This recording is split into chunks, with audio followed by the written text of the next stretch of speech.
So I'm here with some new tools that I purchased. A friend of mine told me about the Icon brand from Harbor Freight, and I needed a new torque wrench, specifically a half-inch drive torque wrench that could go. I wanted it to be, to have a pretty big range from like 50 to 250 pounds of torque, and I wanted that because when I change tires on any of the cars in my collection, I like to make sure I torque the lugs properly.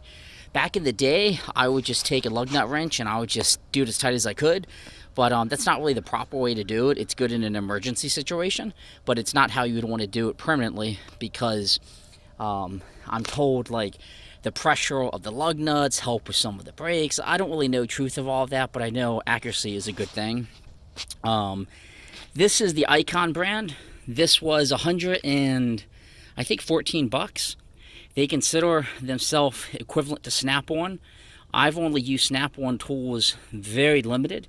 When I used to work at a dealership, I was the computer guy, so don't judge me, but I was putting computers in the mechanic bays and they all had Snap-on, so occasionally I got to use them. This feels really good. It has a lifetime warranty. It comes with a cool case, and it's pretty easy to set up. It's kind of the standard way you would do a torque wrench. You basically push this down and you twist it to what you want, and I'm aiming for 103 pounds of torque. So you can see it's set at 103, and that's what I need for this. And then what happens is when you put it on and start tightening it, it's not going to let you surpass that much. Now when I put this away back in the box, I'm going to want to reset this and not keep it set. But basically I would go over here, and I've already put the wheel back on and tightened it a little bit, and I'm going to give it a really good tight twist with this Icon torque wrench. And if you're wondering what size socket I'm using, 7/8 is what we want to use on this 2003 Land Rover Range Rover, and probably most lug nuts, at least from my experience. And I have it all jacked up. I had jack stands under it at the jack points according to Rave, which is a mechanic's manual for Land Rover. I lifted it up a little bit higher off the jack stands with my jack at the lifting point. I'm going to tighten this up to 103 pounds, and away I go. So that is the Icon torque wrench, and I'm excited about this brand of tools. I got some screwdrivers and a really nice socket set as well. All of this cost about $210 for everything, but I'm hoping that this stuff will last me a long time. So thanks for tuning in, and hopefully this was kind of helpful with how to use a torque wrench.